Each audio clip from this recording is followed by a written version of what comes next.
해마다 연말 연시가 되면 부흥에 대한 이야기를 많이 합니다. 한 해를 마무리하고 또 새로운 한 해를 맞이해야 하기 때문에 성도들을 또 단돌이 하려고 하는 목적도 있고요. 그리고 새해를 마무리하는 데 있어서 부흥만큼 좋은 주제도 없기 때문입니다. 그래서 교회마다 표어 그리고 선포되는 말씀, 거의 모든 교회가 부흥에 대해서 이야기를 합니다. 특별히 표와 부흥을 이렇게 부흥에 대해서 설교하고 표를 써 붙이는데 많이 인용되는 말씀이 있습니다. 오늘 우리가 읽은 하박국 말씀인데요. 함께 이 말씀 다시 한번 한 목소리로 읽어보겠습니다. 시작.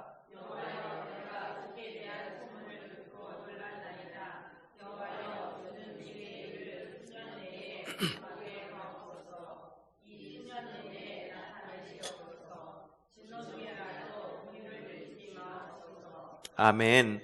여호와여, 주는 주의 일을 수년 내에 부흥하게 하옵소서. 이 수년 내에 나타내시옵소서.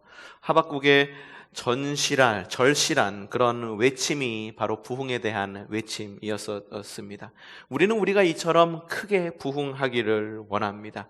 단순한 번영, 우리가 그냥 막연히 잘 되는 것, 내가 범사에 잘 되고, 어쩌면 이게 우리 은혜가 되는 이유는 잘 되기를 바란다라고 하는 그 말 때문인지도 모르지만, 그냥 단순한 어떤 잘 되는, 단순한 그냥 1차원적인 번영. 글쎄요, 우리가 누릴 수 있는 그 번영이 단순히 1차원적인 번영이 아니라 우리의 영이 새롭게 되는 정말로 큰 부흥이 우리에게 있기를 원합니다. 저는요, 우리 초성교회가 수년 내에 부흥하기를 원합니다. 저는 여러분의 가정이, 이곳에서 예배하는 모든 성도의 가정이 수년 내에 부흥하기를 원합니다. 사업체와 속회가 부흥하기를 원하고 선교회와 공동체가 부흥하기를 바랍니다. 여러분들 부흥하기를 원하세요? 여러분들에게 묻고 싶은 게 있어요. 자, 그러면 부흥하는 것이 뭔가요? 부흥하는 것이 뭔가요? 과연 부흥이라는 것이 무엇이길래 하박국 선지자는 그토록 절실하게 부흥을 주시옵소서, 수년 내에 부흥을 주시옵소서 라고 그렇게 외치고 있었던 걸까요? 자, 하박국 선지자가 살던 시대는요, 이스라엘이 굉장히 어렵고 힘든 암흑의 시대를 살고 있을 때였었습니다. 하박국 선지자가 살던 때는 바벨론이라고 하는 거대 제국이 주변 국가들을 하나하나씩 정복해 가던 시기였었습니다. 북이스라엘과 남유다로 나눠져 있었었는데 북이스라엘은 이미 오래전에 아수르에게 멸망을 당했고, 북이스라엘을 멸망시켰던 아수르라고 하는 나라 역시 바벨론에 의해서 정복을 당하게 되었습니다. 남유다는 어떻게든지 살아남았어야 됐어요. 그래서 그들이 이미 오래전에 출애굽해왔던 그 이집트와 동맹을 맺어서라도 살아남기를 원했습니다. 동맹을 맺기 원했어요. 그래서 이집트한테 붙으려고 그랬었어요. 동맹을 맺어서 같이 바벨론을 대적하려고 했습니다. 하지만 얼마 되지 않아서 이 이집트마저도 정복을 당했습니다. 그래서 이제 남은 것은 남유다 하나뿐이고, 이 바벨론의 군사의 발자국 소리는, 처벅처벅하는 이 발자국 소리는 점점 더 가까워지고, 바벨론의 이 침략의 화살은 이 남유다로 향하던 절체절명의 시대가 바로 하박국 선지자가 살던 시대였었습니다. 모든 사람들이 이런 하나님의 정의에 대해서 궁금증을 가지고 있었어요. 하나님, 왜 우리에게 이런 어려움을 주시나요? 하나님, 왜 그 바벨론이라고 하는 그 나라가 우리나라를 침략하게끔 왜 위험 가운데 우리를 주시나요? 우리는 하나님의 백성 아닌가요? 하나님의 백성이 믿지 않는 저 이방 민족에게 침략을 당하는 것이 과연 옳은 일인가요? 온 백성이 질문을 하면서 기도를 했습니다. 그래서 처음에는 하박국 선지자도 하나님께 불평 가득한 질문들을 많이 늘어놓습니다. 이스라엘 민족의 불의한 삶을 보면서 보고만 계신 하나님께 한탄을 하고, 또한 바벨론의 침략을 지켜보면서 이렇게 탄식을 합니다. 악한 민족이 착한 백성을 삼키어도 조용히만 계시겠습니까? 하나님 왜 조용히 계시기만 하십니까? 악한 민족이 선한 우리 이스라엘 민족을 쳐들어오는데 왜 하나님은 가만히 보고만 계십니까? 하박국 선지자는 하박국 예언자가 쓴 그 선지자가 쓴 그 하박국 1장에서 그렇게 기록을 하면서 하박국을 시작을 합니다. 하지만 하박국 선지자는 주님 편에 선 정의의 선지자였었습니다. 그의 한탄과 그리고 탄식은 머지않아 부흥을 위한 기도와 하나님을 향한 찬송으로 변화됩니다. 하박국이라고 하는 예언서는 굉장히 짧습니다. 1장부터 3장까지밖에 없어요. 그래서 이 예언서를 뭐라고 그러냐면 소예언서라고 이야기를 합니다. 소예언서 반대말은 뭘까요? 대예언서가 있어요. 대예언서, 소예언서를 나누는 이유는 대예언서는 두껍습니다. 책이. 소예언서는 책이 얇습니다. 중요해서 대예언서라고 부르고 덜 중요해서 소예언서라고 부르는 것이 아니라 책의 두께에 따라서 대예언서, 소예언서로 나눠요. 하박국도 역시 마찬가지로 1장부터 3장까지밖에 없어요. 근데 1장부터 3장까지 쭉 읽어가면은요, 1장에서 읽는 하박국 선지자의 기도와 탄식, 그리고 3장에 나와 있는 하박국 선지자의 이야기의 온도차가 굉장히 고조가 다른 것을 볼 수가 있습니다. 하박국 1장에서는 하박국 선지자는 한탄하고 탄식합니다. 하나님, 왜 우리가 이러한 어려움을 겪어야 됩니까? 하나님, 우리 민족을 왜 이렇게 어려움 가운데 놔둡니까? 하나님, 이스라엘 민족 한번 돌아보세요. 얼마나 불의한 민족인지 모릅니다. 왜 이것만 보고만 계시나요? 그렇게 탄식을 합니다. 하지만 하박국 3장에 이르러서는 이미 여러분들께서 앞서서 읽은 그 믿음의 고백을 하고 있는 것을 볼 수가 있습니다. 여호와여, 주는 주의 일을 수년 내에 부응하게 하옵소서. 이 수년 내에 나타내시옵소서. 이렇게 분위기가 급변하면서 심지어 이렇게 신앙 고백을 하고 있는 것을 볼 수가 있습니다. 함께 읽어봅시다. 시작. 비록 무화과 나무가 무성하지 못하며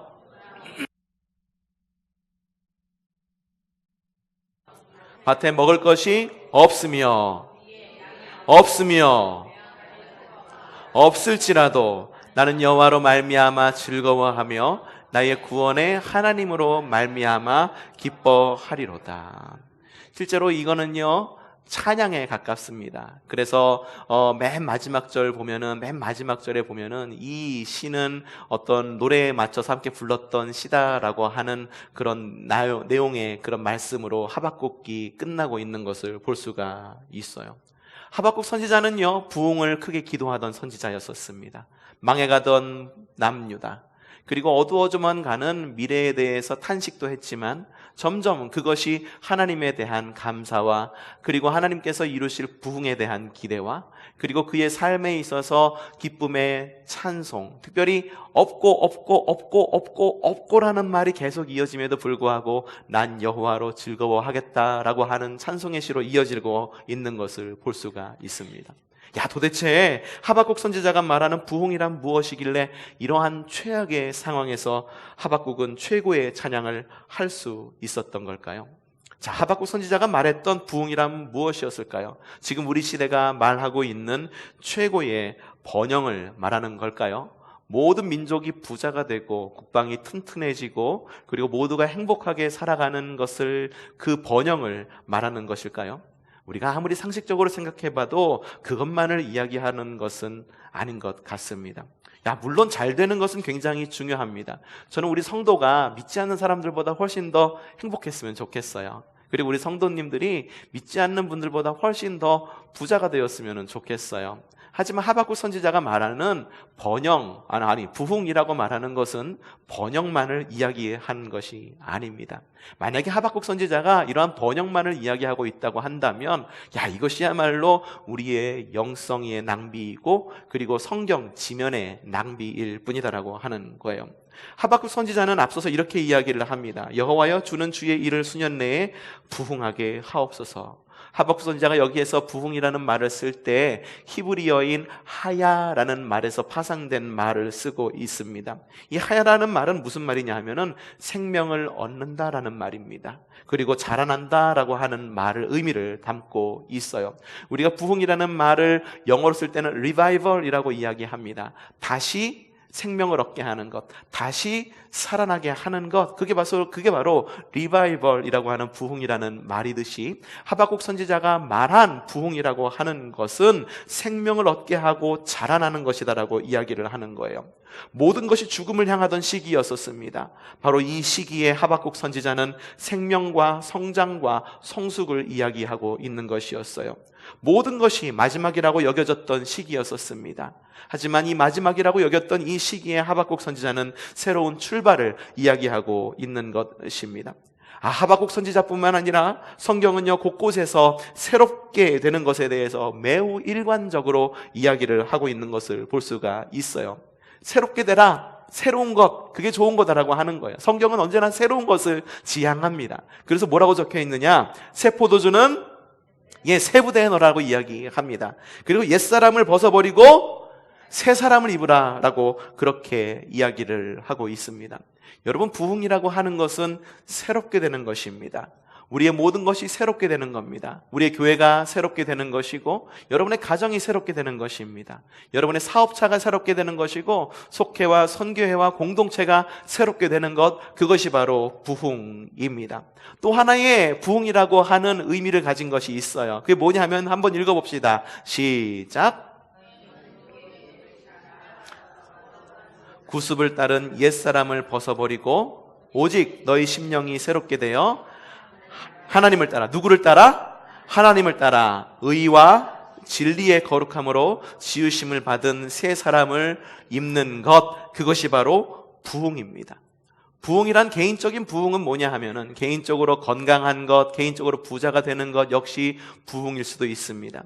하지만 오늘 하박국 선지자가 이야기하는 것, 그리고 성경에서 일관적으로 말하고 있는 부흥이라고 하는 것은 뭐냐 하면 하나님을 따라 의와 진리의 거룩함을 입는 것, 그것이 바로 부흥이다라고 하는 것입니다. 부흥이란 이전의 삶의 방법이 아닌 새로운 삶의 방법으로 삶을 전환하는 것, 그것이 바로 부흥입니다. 남을 미워했던 사람이 남을 사랑하게 되는 것, 욕심꾸러기인 사람이 남과 나눌 수 있게 되는 것, 그동안에 하나님보다도 내 삶의 우선이었던 사람이 하나님 우선인 삶을 살게 되는 것, 완전한 삶의 변화가 바로 부흥이다라고 하는 것입니다. 부흥은 개선하는 것이나 리모델링하는 것이 아닙니다. 부흥은 새로운 창조입니다. 그리고 부흥은 신축입니다.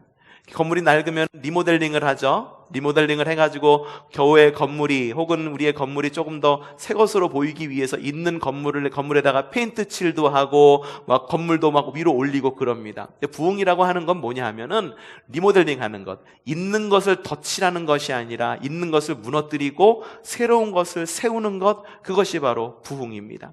하나님 나라도 역시 마찬가지예요. 주님께서 오셔서 그렇게 설교하셨죠. 뭐라고 설교했나요? 회개하라, 천국이 가까이 왔다. 회개하십시오. 천국이 가까이 왔기 때문에 회개하라고 하는 거예요. 회개란 뭐라고 그랬나요?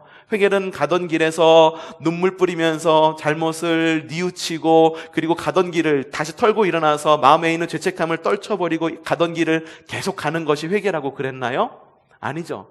회개라고 하는 것은 그 자리에 앉아서 눈물 뿌리고 잘못한 것을 갖다가 회개하였다고, 하나님 앞에서 토설하였다라고 말한다고 한다면 그 가던 길을 멈추고 되돌아가는 겁니다. 곧 가던 것, 있던 것을에다가 새로운 것을 덧붙이는 것이 아니라 있던 것을 완전히 무너뜨리고 새로 짓는 것, 그것이 바로 부흥이다라고 하는 것입니다. 부흥은 옛것은 지나고 새 것이 되는 것입니다. 그리고 부흥은 완전히 새로운 것이 되어서 주님의 공의를 살아가는 것, 그것이 바로 부흥이다라고 하는 것입니다. 부흥은 곧 주님의 공의를 살아가는 의인의 삶을 의미합니다. 부흥이라고 하는 것은 비인격적인 그 무엇이 아니라, 부흥이라고 하는 것은 굉장히 인격적인 어떤 그러한 성격을 갖고 있다라고 말씀을 드리는 것입니다. 여러분의 삶 가운데 부흥이 있기를 바랍니다. 그런 인격적인 부흥이 있기를 바랍니다. 단순히 돈 많이 버는 것, 단순히 건강해지는 것, 우리가 행복해지는 것, 물론 그런 것들도 중요할지는 모릅니다. 하지만 더 중요한 것은 무엇이냐 하면은 주님께서 우리를 새롭게 하심으로 인하여 우리의 삶이 처음부터 끝까지 완전히 변화되는 것, 그것이 바로 제일 중요한 것이다라고 하는 거예요. 그러한 부흥이 밑받침될 때에 주님께서는 우리에게 건강도 주실 것이고, 우리에게 재물도 주실 것이고, 재물을 누리게 할 것이고, 것이고 그리고 우리에게 행복한 삶도 누리게 하실 것이다라고 하는 것이에요. 그것이 바로 우리가 주님 안에서 누리는 행복의 삶이다라는 것을 이야기하는 것입니다. 여러분 그런 삶을 사시기를 바랍니다. 그런데 바로 그러한 부흥의 끄로 가는 길이 있다라고 하박국 선지자는 이야기합니다. 그 길의 이름을 무엇이라고 이야기하느냐? 성경 한 구절을 더 보도록 하겠습니다. 읽어봅시다. 시작. 보라, 그의 마음은 교만하여 의인은 누구는요? 의인은 무엇으로? 그의 믿음으로 말미암아 살리라 라고 이야기를 하고 있습니다. 우리가 부흥으로 가는 길이 있어요. 근데 그 부흥으로 가는 길의 이름이 뭐냐 하면 바로 믿음이라고 하는 것이라고 이야기를 하는 것입니다. 그러면 여러분에게 묻고 싶습니다. 여러분 믿음이 무엇입니까? 우리가 많이 잘 알고 있는 성경이 있죠. 히브리서 11장 1절. 거기 믿음은 뭐라고 그러네요. 믿음은 바라는 것들의 실상이요 보이지 않는 것들의 증거다라고 이야기를 하고 있어요. 믿음에 대해서 무엇인가를 갖다가 이야기하려고 한다면은요, 아마도 한 학기 내내, 1년 내내 이야기해도 믿음이 무엇인지에 대해서 이야기하기에 부족할 것입니다. 그래서 믿음에 대한 어떤 한 주제를 쓴 책도 굉장히 두꺼워요. 그 신학자마다 믿음은 이것이다라고 말하는 정의가 조금씩 다 달라요. 저는 믿음을 하나님을 보는 창이다라고 정의를 내리고 있지만 앞서서 이야기한 뭐냐면 믿음은 바라는 것들의 실상이요 보이지 않는 것들의 증거다. 이것은 바로 사도 바울이 이야기한 믿음의 정의입니다. 자, 그럼 하박국 선지자는 이 믿음을 뭐라고 이야기하느냐? 앞서도 읽었던 의인은 무엇으로 말미암아? 믿음으로 말미암아 살리라 라고 말했던 여기서 나온 믿음은 히브리어로 에무나라고 하는 말을 씁니다. 근데 이 에무나라고 하는 말은 성경 곳곳에서 다른 의미로 쓰이는데 다른 곳에서는 이 에무나라는 말이 무엇으로 쓰이느냐? 신실하다라는 말로 쓰입니다. 신실하신 하나님 그리고 믿음직하다라고 하는 것. 야, 그 사람은 정말 꾸준해, 믿음직해, 정말 신실해 라고 하는 말이 뭐냐 하면은 오늘 이 하박국 선지자가 믿음으로 말미암아 살리라 했었던 이 믿음이라는 에무나의 또 다른 뜻이다라고 말하는 거예요. 그러니까 성실이란 무엇이냐? 이 믿음이란 무엇이냐? 우리의 믿음이란 무엇이냐 하면은 하박국 선지자가 말하는 우리의 믿음은 곧 꾸준하며 신실한 것이고 마음과 행동이 일치하는 것을 의미합니다. 곧 부흥으로 가는 길은 믿음입니다. 그런데 믿음은 꾸준한 것이고 믿음은 신실한 것이고 믿음은 마음과 행동이 일치하는 것이다라고 하는 것입니다. 여러분은 좋은 믿음을 가지고 계십니까? 제가 지난 얼마 전에 설교를 했을 때 여러분의 믿음은 안녕하십니까? 라는 그런 설교를 했을 때에 우리의 믿음은 안녕하지 않다. 그렇기 때문에 오히려 안녕하지 않은 것이 우리에게 다행이고 은혜일지도 모른다라고 이야기를 했지만 저는 또 한편으로는 여러분의 믿음이 정말 안녕하기를 바랍니다. 그게 목사의 마음인 것 같아요. 그게 안녕하기를 바라요. 비록 안녕하지는 않지만 안녕하기를 바랍니다. 근데 안녕하는 게 뭐냐 하면은 꾸준한 것을 말하는 거예요. 또 삶과 믿음이 일치하는 것을 말하는 것이에요. 성실한 거예요. 믿을 만한 거예요. 그것이 바로 믿을 만한 거고 신실하다는 의미를 가지고 있다라고 하는 거예요. 그러니 우리가 정말로 부흥을 기대한다라고 한다면 우리 스스로가 하나님 앞에서 성실한 사람이 되기를 기도해야 됩니다. 여러분 성실한 사람이 되십시오. 그것이 바로 믿음이 좋다라고 하는 또 다른 의미입니다. 그리고 하나님의 성실함 안에서 거하기를 마음뿐 아니라 행동으로 보여줄 줄 아는 여러분들이 되시기를 바랍니다. 곧 성실한 삶으로 열매 맺는 여러분들 되시기를 바랍니다. 믿음직한 faithful, 믿을 만한 그러한 성도가 되시기를 바란다라는 말입니다. 분명히 나에게는 숨기고 싶은 허물들과 여러 가지 불성실함이라고 하는 것들이 나에게 있어요. 그런 것을 본다고 한다면 아유 하나님, 어떻게 하나님 내가 성실한 삶을 살아갈 수 있겠어요? 나의 믿음은 너무 연약해요 라고 그렇게 이야기할 수도 있을지는 모르지만 우리에게는 커다란 무기가 있습니다. 그 무기가 뭐냐면 하나님의 은혜라고 하는 무기입니다. 우리는요 하나님의 은혜로 전적으로 하나님을 의지하고 하나님을 바라보는 삶을 살아갈 수 있다라고 하는 거예요. 그것은 절대 우리가 무엇인가를 해냈기 때문에 주님께서 우리에게 주시는 은혜가 아니라 우리에게 값없이 주시는 은혜예요. 내가 잘났기 때문에, 내가 의롭기 때문에 주시는 은혜가 아니라 나는 비록 의롭지는 못하지만 주님께서 값없이 누리게 해주시는 그 은혜로 말미암아 우리는 하나님을 의지하는 삶을 살아갈 수 있다라고 하는 거예요. 하나님께서 우리에게 값없이 주시는 그 은혜로 말미암아 하나님을 바라보는 삶을 살아갈 수 있다라고 하는 것이에요. 그것이 바로 성실한 삶이다라고 하는 것입니다. 우리의 삶, 우리의 믿음이 바로 성실한 삶, 믿을 만한 삶, 그리고 꾸준하게 주님께로 달려가는 그 삶을 살아갈 때 바로 그곳으로부터 우리는 부흥을 경험합니다. 그리고 우리의 삶이 주님으로 인해 즐거운 삶으로 변화가 됩니다. 하박국 선지자는 그것을 갖다가 어떻게 표현하고 있느냐, 다시 한번 보지는 않겠지만 뭐라고 이야기하고 있냐 하면은, 비록 무화과 나무가 무성하지 못하며 포도 열매가 없고 감람나무에 소출이 없고 밭에 먹을 것이 없고 우리의 양이 없고 외양간에 소강아지가 없고, 그럼에도 불구하고 즐거워하는 삶, 그럼에도 불구하고 기뻐하는 삶을 살아갈 수 있게 된다라고 하는 것입니다. 하박국 선지자는 그의 예언서를 하나님에 대한 불평으로 시작한 것을 볼 수가 있습니다. 하지만 이제 선지자는 이제 곧 있을 바벨론의 침략과 포로 생활이라고 하는 극심한 환난에 앞서서 유다 백성들이 어떻게 하나님의 뜻을 지키고 어떻게 하나님께 돌아올 수 있는가 하는 문제와 씨름을 하게 됩니다. 이에 대한 대답으로 믿음을 이야기합니다. 믿음은 곧 성실을 의미한다라고 여러분에게 말씀을 드렸습니다. 꾸준하여 신뢰할 만한 의인의 성실, 언제나 변함없는 신실하신 그 주님의 성실, 그것이 바로 부흥으로 가는 길이고 새롭게 되는 길이며 다시 사는 길입니다. 부흥을 위해 기도하는 우리가 되기를 바랍니다. 그리고 어떤 상황 속에서도 주님으로 인해 즐거워하고 주님으로 인해 기뻐하는 삶을 이어가는 여러분들의 삶이 되기를 바랍니다.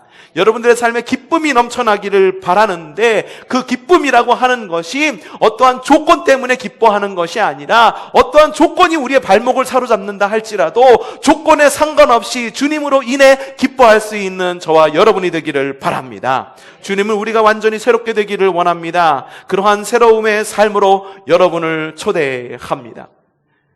초대에 응하시겠습니까? 우리의 삶이 각종 어려움으로 가득합니까? 돌아봅시다. 우리의 삶이 설마 하박국 선지자가 살았던 그 시대만큼 어려울까요? 모든 것이 없습니다. 얼마나 없으면 우리는 즐겁게 그렇게 말하죠. 무화과 나뭇잎이 마르고, 우리 즐겁게 이 노래를 불러요. 근데 그거 한번 생각해 보세요. 무화과 나뭇잎이 말았어요. 포도 열매도 없고 감람나무 열매도 그치고 외양간 송아지가 없어요. 아무것도 없는 시점에서도 하박국 선지자는 뭐라고 말하냐면은, 난 여호와로 즐거워하리. 덩실덩실 추면서 하박국 선지자는 그렇게 춤을 추면서 기뻐했던 것입니다. 하박국 선지자가 살았던 그 시대보다, 적어도 우리는 그 시대보다는 나은 시대를 살아가고 있습니다. 적어도 그때보다는 나은 환경 가운데서 우리는 살아가고 있습니다.